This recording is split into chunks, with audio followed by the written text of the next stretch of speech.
And I wanted to thank Said for all the organization, for having us here, and Katerina also. So before I start, I just wanted to yes, I wanted just to give some context. I started this investigation for the Bergsonian idea project, and it took me completely by surprise because I was always interested in Bergson, but I didn't know very much about the reception of Bergson in Argentina. But I really discovered a different Bergson. He had a huge reception in Argentina, quite important, and it's also all the most surprising since today is almost ignored. I have to say it's not a philosopher yet. I mean, it's strange to read Bergson at the university, at least the University of Buenos Aires. So I start directly.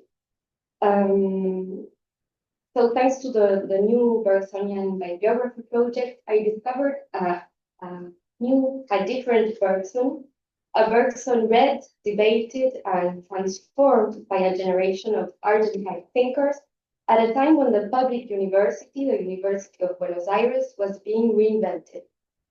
I didn't want to stray too far from my doctoral research, which focuses on the dialogue between Bergson and Kant's third critique. But I have to say that this work took me by surprise, and I was struck not only by how significant his influence was in Argentina's academic, social, and political life, but also by the way in which he was interpreted by this new generation of thinkers, known as the generation of 1910 or the Centennial generation, in reference to the centenary of Argentina's independence. The Faculty of Philosophy at the University of Buenos Aires was officially founded in 1895 by a generation of doctors and lawyers who had turned to philosophy. Although until the major university reform of 1918, to which I return shortly, it remained, to borrow Kant's term, in a state of minority. At the time, it was dominated by positivist philosophies inspired by thinkers such as Kant, Spencer, Haeckel, Buchner, and Ledantec. The dogmatism of the mechanistic discourse went hand in hand with a distinctly pragmatic orientation of the university, which tended to undervalue the humanities. It was in this context that the philosopher Coriolano Alberini emerged, a key figure of the university reform and of Argentina's intellectual life at the time. In a speech delivered at the Faculty of Philosophy, he expressed his satisfaction at seeing philosophy finally acquire the means to exist independently, no longer as a discipline subordinated to scientific or professional fields such as medicine or law. At a time, the humanities were still considered merely a preparation for pragmatic or technical practices. Yet Alberini insisted on the urgent need to restore philosophical education in Argentina. I quote, "To sacrifice the spirit of free inquiry in favor of mechanical or political practice," he wrote, "is to weaken the creative effort of thought.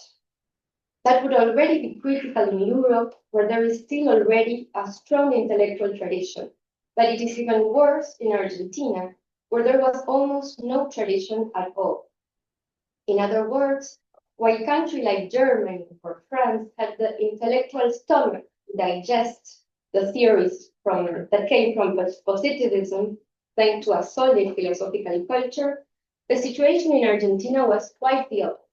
It was a young nation, barely a century old, lacking a genuine philosophical heritage, where positivism did nothing but, and I quote Alberini, exacerbate the flaws of the Argentine mentality."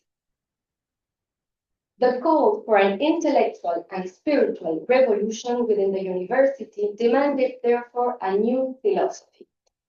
It was in this context that the reception of European philosophical theories, especially those of the French thinkers Renouvier and Dutroux, the Italians Croce and Gentile, and above all, Bergson, had not only to liberate philosophy from positivist materialism and mechanism, but also to shape a distinctly local philosophy.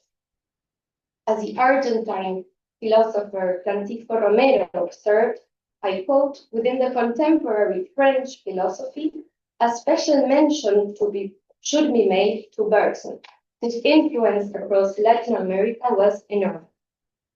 In the same spirit, another important philosopher, Angel Barbato, wrote in 1941 on the occasion of Bergson's death, today one of the highest voices of modernity is silent, the one that embodies the liberation from a true dictatorship of the philosophical proletariat, from a spiritual pauperism dominated by naturalism, materialism, and the mechanical interpretation of reality.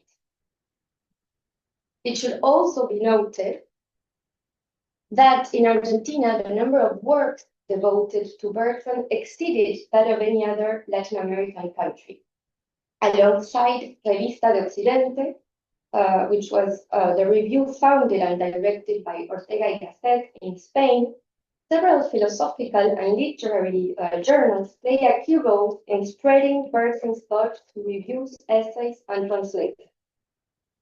An important example is the journal Sur, founded and directed by the writer Victoria Ocampo, who had regularly attended Bergson's lectures at the Collège de France.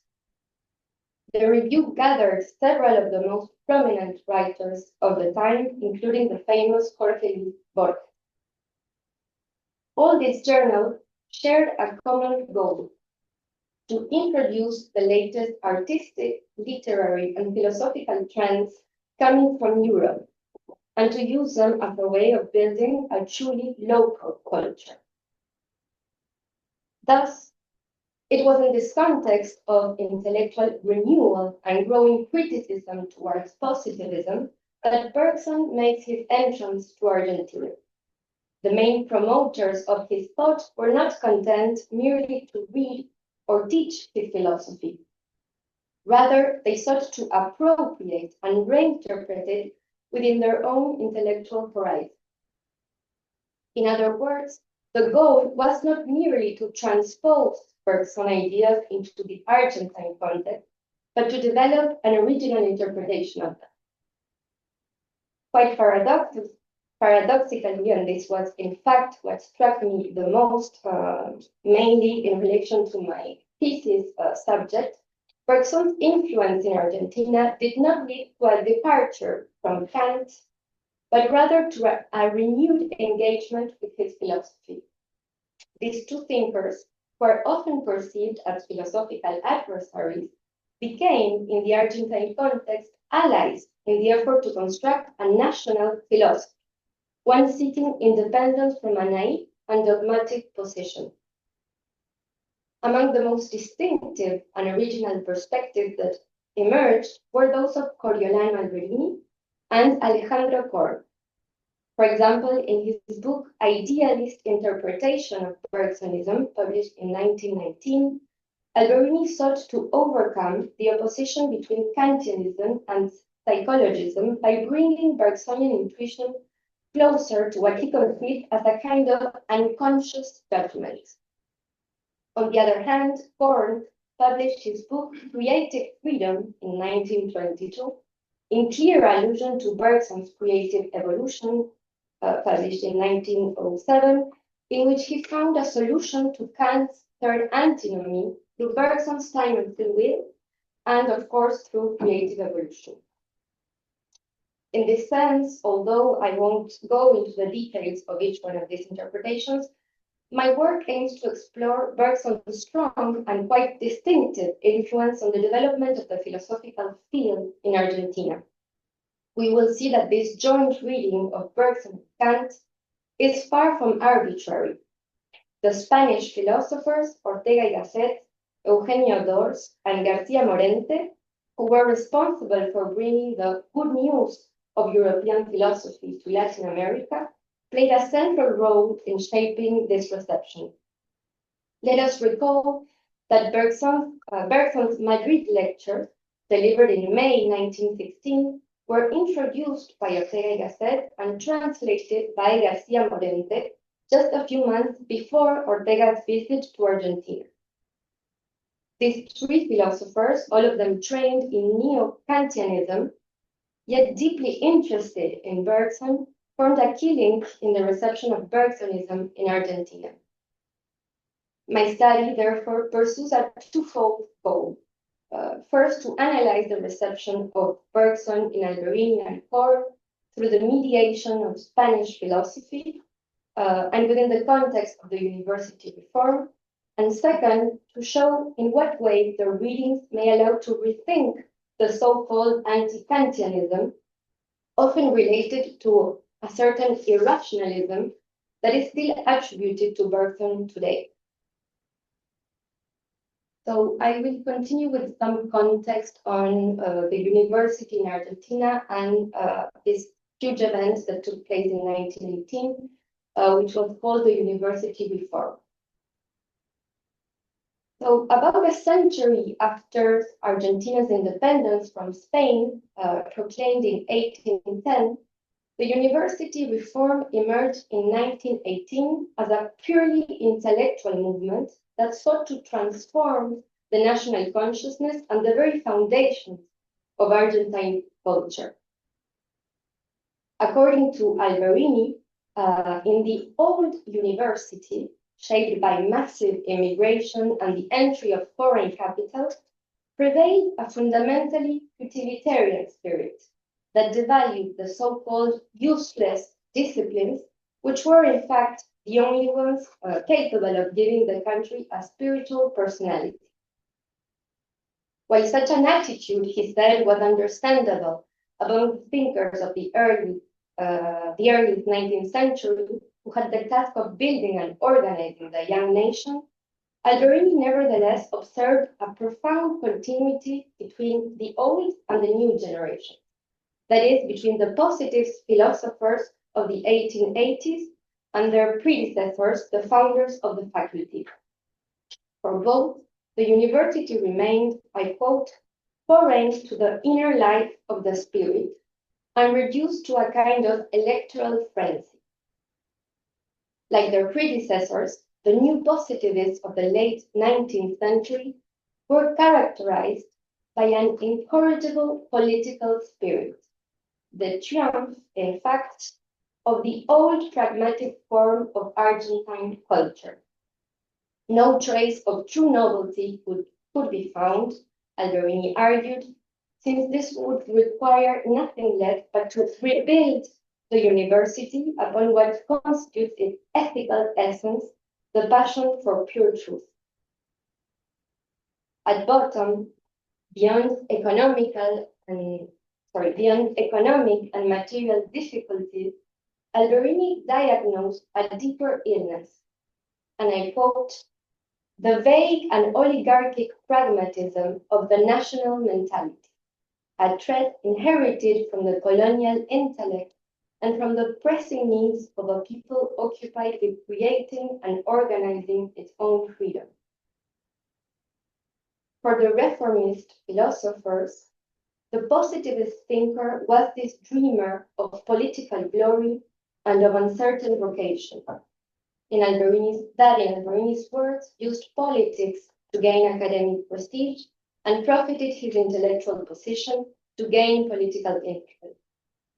Reading the words pronounced by Alberini on the 10th anniversary of the university reform, it is difficult not to think of the specialist described by Bergson in his prize-giving speech in Angers in 1982. The one who, deprived of general knowledge, ignores both science and philosophy, and is therefore, and I quote Bergson, inevitably led to neglect the substance for the form or the idea for the word. As Bergson would later describe, him in the creative mind, in La pensée et le mouvement, it is the homo loci, a kind of semi-intellectual whose thought is nothing more than a reflection on his own speech. In any case, it was the University of Buenos Aires that ultimately came to embody the new sensibility, as Alberini and the intellectuals of the Reform called it, this new sensibility.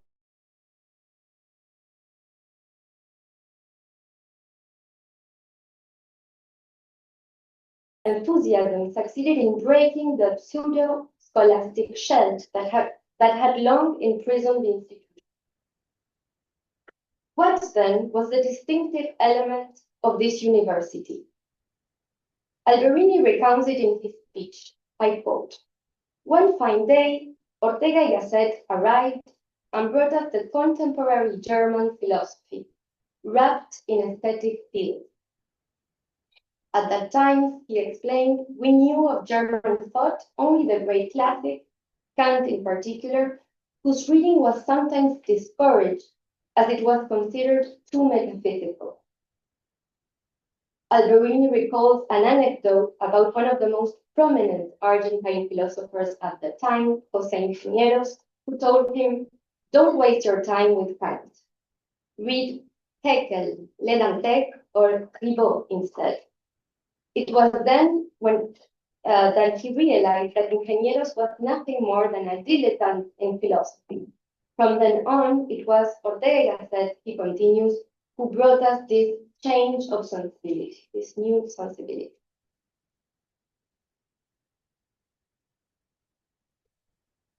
In my view, two essential elements emerge from Alberini's account. First, Ortega y Gasset visits to Argentina in 1916, in which he gave a course on Kant's critique of pure reason. Although Ortega y Gasset had studied in Germany with Hermann Cohen and was already familiar with other philosophies of consciousness, particularly Husserl's, we should not forget that he had just presented Bergson during his conferences in Madrid. It is worth recalling that in his lectures, Bergson had laid out the central points of his philosophy. From his philosophical method, the relation between philosophy, art, and mysticism, his critique of determinism and psychological parallelism, as well as his ideas on creation and intellectual effort. It is possible that none of this made its way into the intellectual atmosphere of the university reform during the Spanish philosopher's visit. In my opinion, it doesn't appear to be the case. As I've mentioned, two figures of the so-called Novecentist circle had a decisive influence on Argentina.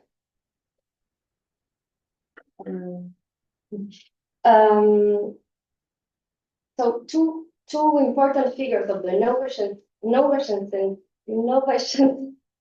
circle in Spain had a decisive influence in Argentina, Eugenio d'Ors and Manuel García Morente.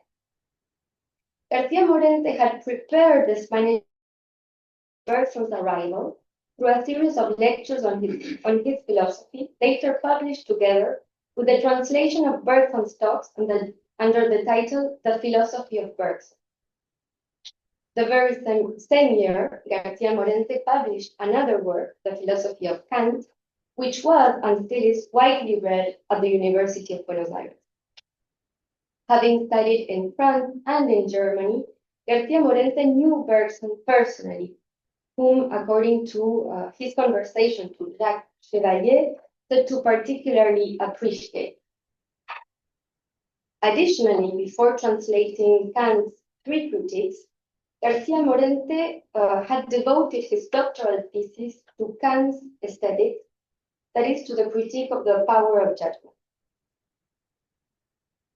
This should be all the more considered since, in order to outline the ideological foundations of the reformist movement in 1918, Alberini writes and presents within the reformist circle a manifesto of Novecentism, taking up the term coined by the Spanish philosopher Eugenio d'Ors.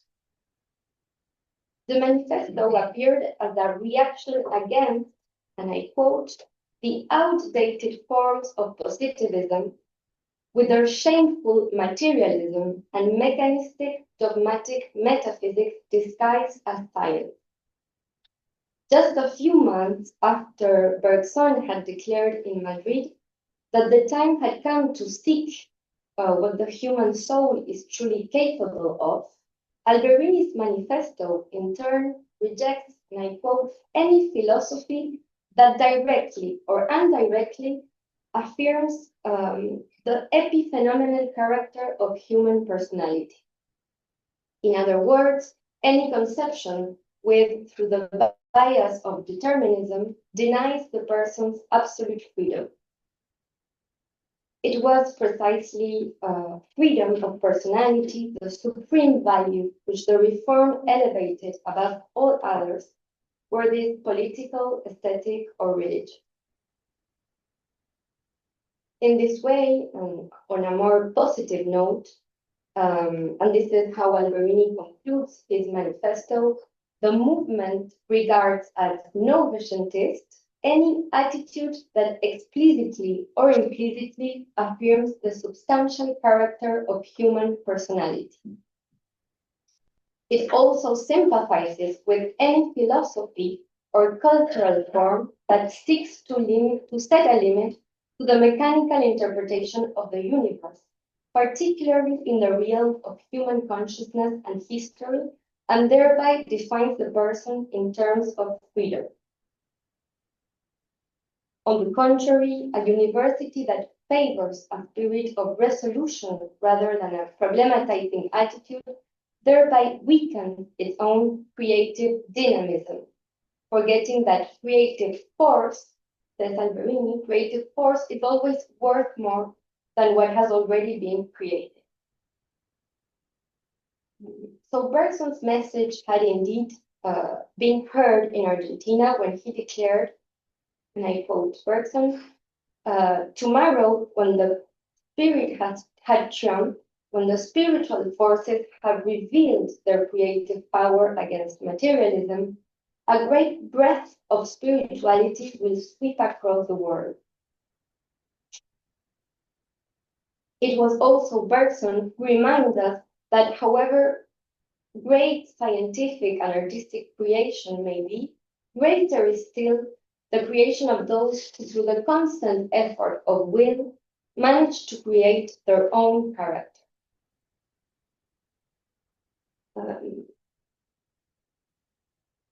And yet, even if Alberini's discourse resonates fully with Bergson's ideas, with its call to creation, freedom, and spiritual renewal, the novatiantist manifesto, nevertheless, claims to be a militant idealism, which is nothing but a return to Kant in spirit. Considering the role played by the Spanish mediation in the reception of Bergsonism in Argentina, we can thus see an idealist reading of Bergson emerging among Argentine philosophers.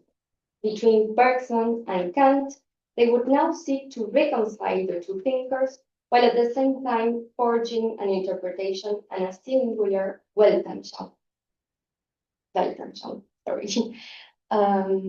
So I forgot to continue the slide. So this is Coriolano Alberini, which I was talking about. He was the writer of the novatiantist manifesto, was the manifesto that condensed the measures and the basic ideological content of the university reform in 1918. And that was influenced by Eugenio d'Ors and all the Spanish intellectuals in order to bring this movement into Argentina. And so these are the three Spanish philosophers who were particularly important in Argentina since they traveled, particularly Ortega y Gasset had two huge visits. The first one was in 1916, and the second one was in 1928. During his first visit, he gave mostly courses on Kant and was very critique towards Bergson, since he had studied with Hermann Cohen, was a neo-Kant. Yes, was more inclined towards neo-Kantianism, and was Eugenio d'Ors the one who forged the concept of the nouveauchantist school or the nouveauchantist movement.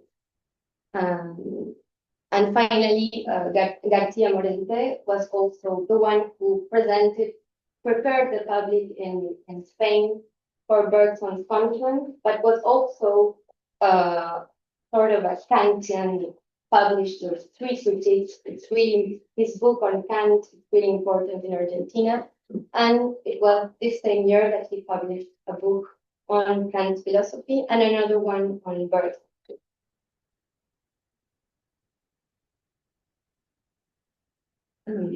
So before concluding on the way in which this tension between Bergson and Kant takes shape in Alberini and Korn, which was another important figure, in their writings, a few words should be said about Korn and Alberini. Both were key figures in the diffusion of Bergson thought and held prominent positions in the university. Korn was the first dean of the Faculty of Philosophy after the university reform of 1918, while Alberini held that position 3 times between 1924 and 1940. Son of German immigrants, Korn represented a transitional figure of the time. Originally trained in medicine, he belonged to that generation of doctors, psychiatrists, before turning to philosophy. He was among the few to have opened himself to Bergson and the other new philosophies of the time, such as those of Croce, Gentile, which had a huge influence in Argentina, after having received a strictly positivist education. Alberini, for his part, belonged to a family of Italian immigrants and occupied, as we have just seen, a central place in the struggle against positivism in Argentina. Beyond his institutional role, Alberini also pursued a brilliant academic career abroad. He lectured at the Sorbonne in 1926, where he met with Bergson at his home, among others intellectuals, at Harvard in 1927, and at the University of Leipzig in 1930, where he was awarded an honorary doctorate. Alberini, who was already familiar with Bergson's entire body of work, met with Bergson at his home. He recalls that their conversation, and I quote him, turned to ethics, a field the French philosopher had not yet explored, and which he hoped would mature within him without hurry. Moreover, while Ortega y Gasset had played a decisive role in the reception of German philosophy, Alberini had the opportunity to meet Husserl and Heidegger in Freiburg, as well as Cassirer in Hamburg, with whom he also exchanged letters.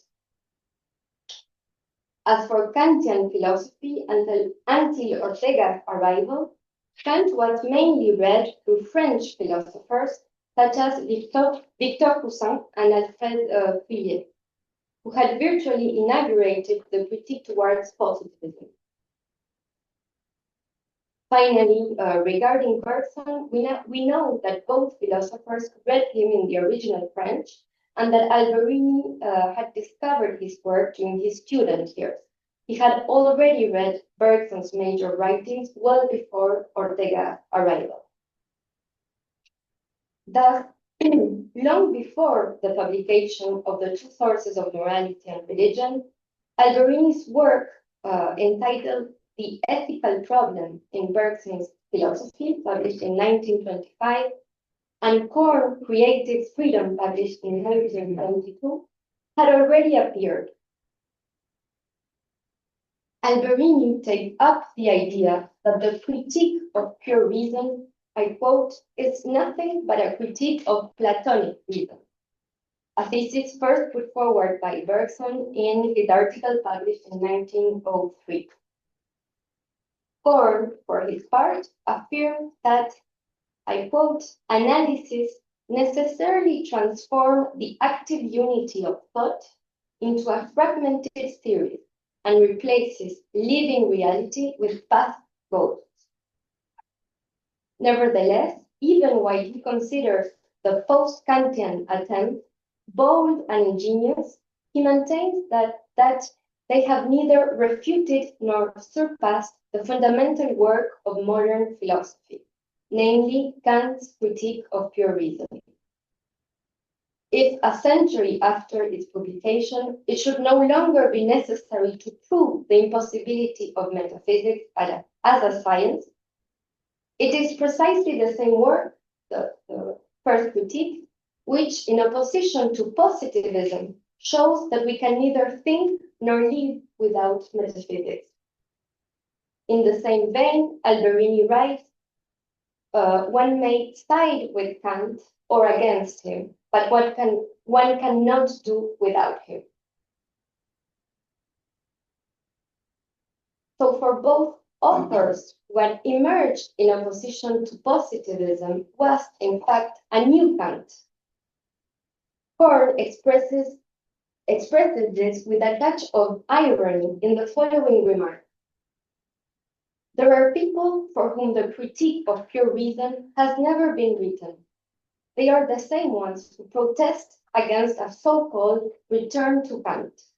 How could they return to what they never have reached? This was clearly not the case with Bergsonism, which they saw rather as a way of deepening and extending the theory of knowledge derived from Kantian thought. Thus, for Korn, if cognition involves both intuition and concepts in accordance with Kant's theory, he assigns to intuition a creative and active power, comparing it to the force of a river that carves its own bed. The bed, like the concept, contains the river, although it is never at its origin. In Alberini's case, intuition is closer to a metaphysical feeling. Philosophy, he says, is felt before it is conceived. Both sought, therefore, to move beyond the antinomy between intuition and thought, convinced that Bergson could be reconciled with Kant in order to avoid the illusion of irrationalism.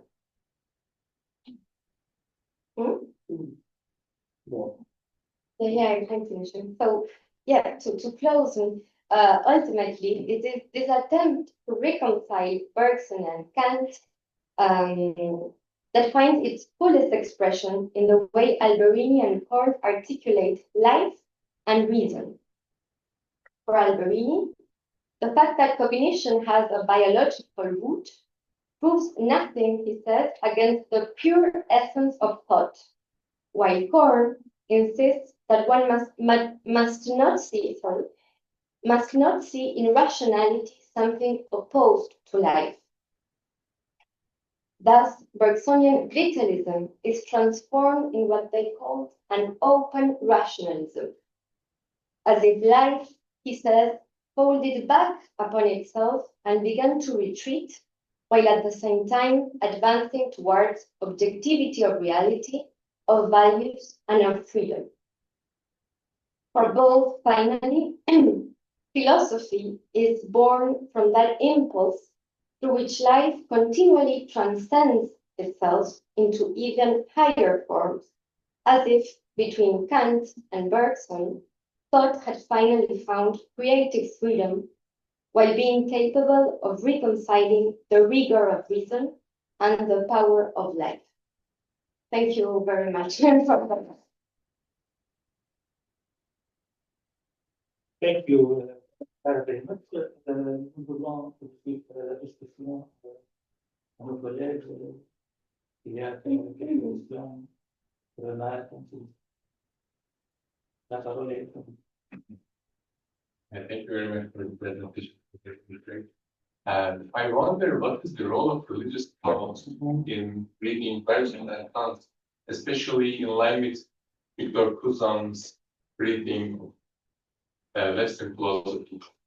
So I can draw a similarity in Turkish thought, the figure that I study, Philip, for example, reads Victor Cousin and the materialist and spiritualist arguments in Western philosophy and kind of analyzes them from a religious perspective. And I wonder if there are some similarities in Argentina case that you Like Catholic philosophers or philosophers. Yes,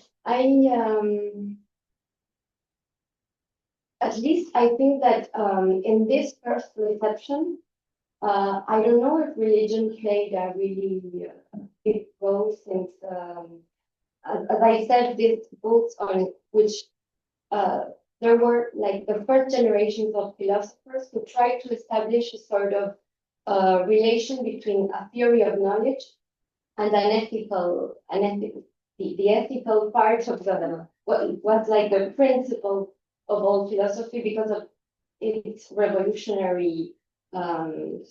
Making metaphysics instead of religion. I mean, as you said, metaphysics was seen as a kind of necessary from Kant to. Yes, so they saw positivism as a sort of superstition, something, that instead of liberating the people, sort of what this philosophy, dogmatic philosophy that installed in the universities. So this reception was before Bergson's publication of his last book on religion, the two sources of morality and religion. I know that there was also another reception, also through Jacques Maritain. He also played a big role. He visited Argentina, I think, in 1936, but not in the public university, but the first university in Argentina. So, yeah, but it's not in this generation of philosophers. I don't know exactly, but it was for sure through Jacques Maritain, and it was afterward this first reception. Yeah. Thank you very much, Carol. Very illuminating. I actually wondered during the last part of your presentation what the idealist of reading Bergson could look like. So you gave a quick sketch of what I took. This was basically Morente's position, the transition from Kant to Bergson, the two books, correct? So, and there you spoke basically about the critique of pure reason. So I wonder what the critique of the power of judgment could play in such a transition from Kant to Bergson, or an idealist reading of Bergson, and especially what the part of aesthetics play as a role, and what the part of nature and teleology. I thought especially part of teleology could help, who could have helped those thinkers to develop an anti-naturalist image of nature, place of man in nature. Maybe you could elaborate a bit on. Yes, thank you. Yes, so I think because of Ortega's influence and Garcia Morente, the first reception was mainly they tried to do this sort of synthesis between Kant's first critique, the critique of pure reason, and Bergson's concept of intuition. So they were mainly interested in the theory of knowledge, but also very interested in this ability to create the university and nation's own values. So I think that theories as the one of Bergson, Nietzsche, Croce, Gentile, they gave them tools to sort of liberate them, as they said, liberate themselves from dogmatic, scholastic, philosophical discourse. But I think that Kant's reception was even, I don't know, even maybe more important than the one of Bergson. The one of Bergson, I think it was just from 1910 to 1930, just the moment of the university reform that Kant installed, I think, in the university. There's a strong Kantian tradition.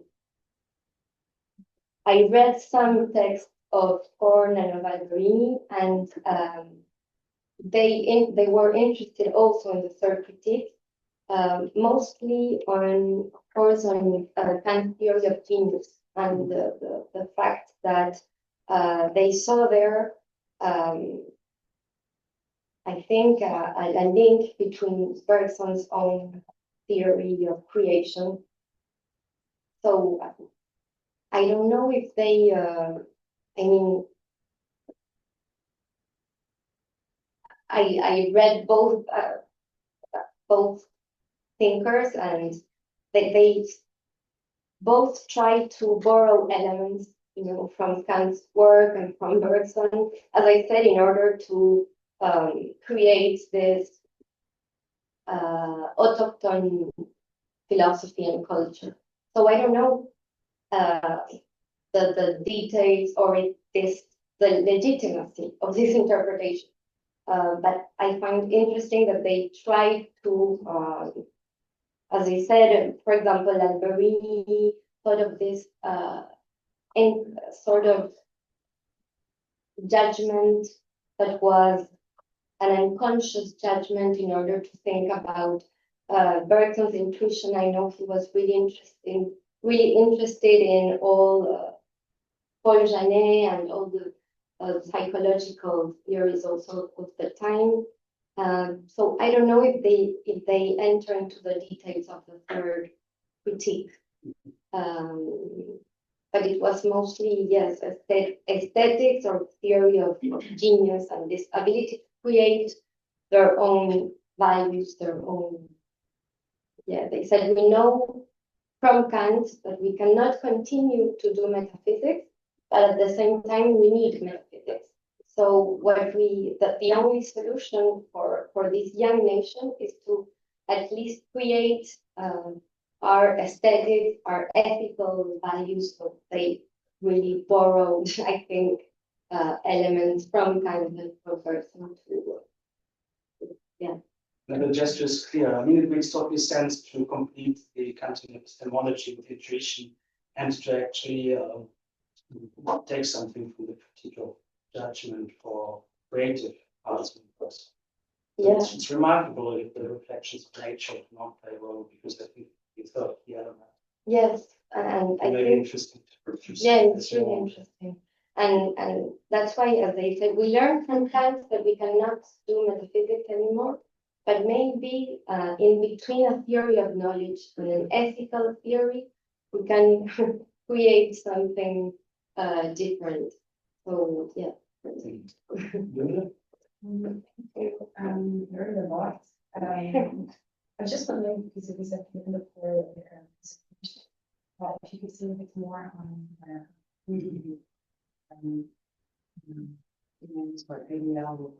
why, for example, like that conclusion was rooted in biological instances, it still like allows some pure reason.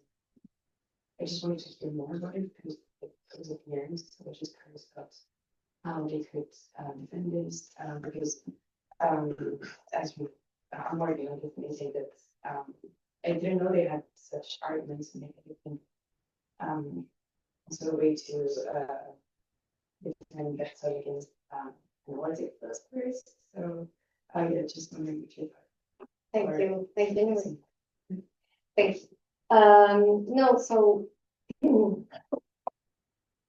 yes, I think that they really, on the one hand, I think they really loved Bergson. I think that they read him quite in detail. Mostly, if we read, for example, works of Alberini, he analyzes matter and memory, the main pieces of matter and memory, creative evolution, also the essai sur les données immédiates. But they had problems, for example, with the Elan Vital. When Bergson got more metaphysical, I think because of this German influence, they said, well, we accept Bergson's theory of freedom or of memory, for example, but we cannot compromise with the existence, for example, of an Elan Vital. But I think when I read Alberini, the result is quite weird because, I mean, he agreed with Bergson and his theory of perception and his theory of knowledge. He was convinced that it's true that theory of knowledge must be thought in relation to a theory of life, or it has a biological root, but they feared a certain irrationalism. I think that this was Ortega y Gasset's influence, because he gave how can I say? I think that it was mainly in his first visit that he gave this image of Bergson as an irrationalist. So I think Ortega y Gasset has much to do with the way in which Bergson was read in Argentina during this period. But that's why they tried to accept Bergson, but to as I said in the citation, that knowledge has a biological root doesn't prove anything against the pure essence of thought, and that's why really they feared that if they that Bergsonism could lead to a sort of irrationalism, a sort of Donc, les deux dernières questions. yes, sorry. Thank you, Clara, for that. And you mentioned that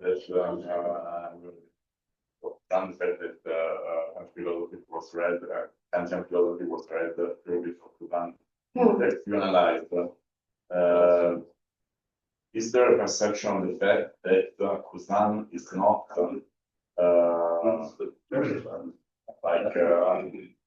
not capable of balance the influence of positivism? So we need something more. Like the fact that the influence of Cezanne in the 19th century in Argentina wasn't capable to fight the positivist tendencies, or even was same side positivist tendencies. So we need something more, like Bergsonism. Like metaphysics, metaphysics that isn't shaped on the positive sciences, but suits an alternative to this time. That doesn't have the science as its model, but more art or other version of the spirit, let's say. Yes, I mean, that's why I read this quote also of Koren saying, in reality, we never read Kant, and that this is also a particularity, that Kant was read through French translations. So they read Bergson before reading Kant in original. So it was quite normal to read a French author in French, while Kant was mostly received by Victor Cousin, and that's why Thor, that was a more strict Kantian, he said, well, Kant, we never had Kant, that wasn't Kant, so yes, I think that there, I mean, that's what I find really interesting, that it was Bergson that, in a way, they had, I mean, the reception was simultaneous. It was Bergson and Kant that they called Bergsonism way back to Kant. So that is, yeah, particular. So I think, yeah, Victor Cousin was the beginning of what later Bergson, among other theories, complete to, yeah, to change this and to provoke this university reform, all the movement of the energy. So yeah. Thank you. Interesting. My question is about Argentine. I was wondering, because you mentioned you went to Germany and met Gustav Heidelberg, etc. I was wondering if there is only reception of Max Scheler at the same time by those authors of Spanish mediators you mentioned. Yes. The other, because of this link to reformist ideas.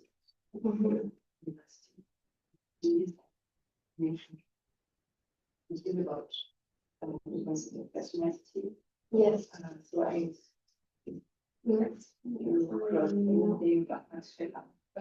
in this reception. I also was wondering the same thing, because there are many personality values, connections to Kant and Bergson, philosophy of life in Germany. It's another line, sure. Yeah.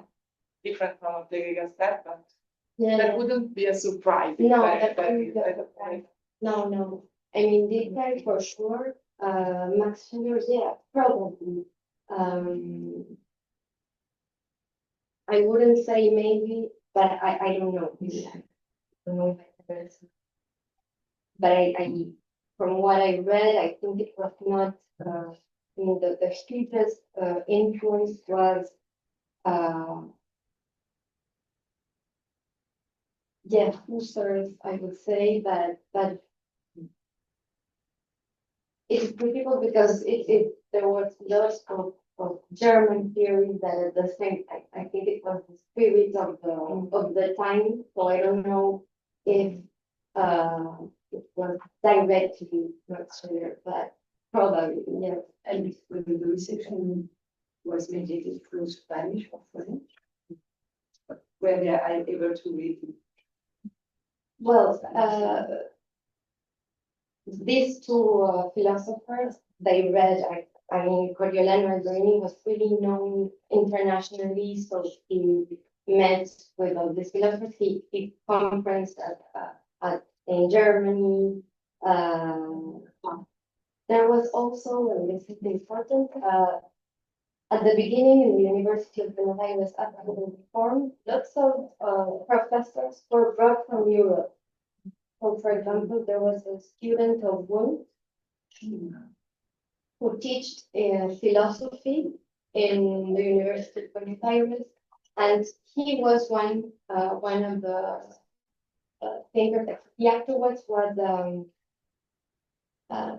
he belonged to the University of Leipzig, where also Alberini gave lectures.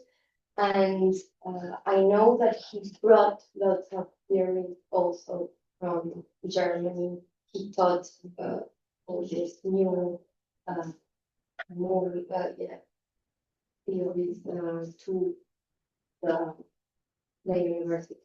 And I know that he was an important link also between Germany and Argentina. Was it an isolated case or a tradition to go to Poland? study or to bring interest? No, it was not isolated. No. It was. I mean, they tried in this with the intention to forge this culture and bring the news from Europe at the beginning, and part of the reform was to bring people from Europe to teach in Argentina. This was a, it's, from the, Yeah. not just. No, it was not just an intellect. No. In fact, it had like practical measures as independence from the government, more participation of students in the university. Yeah, so it was mostly like the freedom of teaching before. So it was really an important event after like one like you have in 1810 the independence of Argentina from Spain, and 1910 this movement starts, which culminates in 1918 with the university reform and this sort of independence from the Spain colony and the intention of forging an autonomous culture. Thank you, Clara. I have a quick one. I wanted to know if you came across any critique or refutation of Bergson or Kant by positivists, just opposite, like positivists or materiality. Were they very critical also to them, or they were not? They were silent or not doing anything?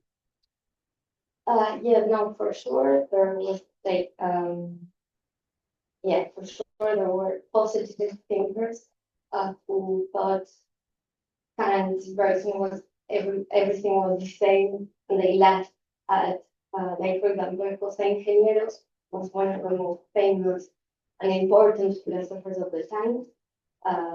Yeah, he thought that it was useless. We must not lose time. Then they wrote books, articles about that. Yeah. We can understand. Thank you. Merci beaucoup à tous. Nous passons à la deuxième intervention.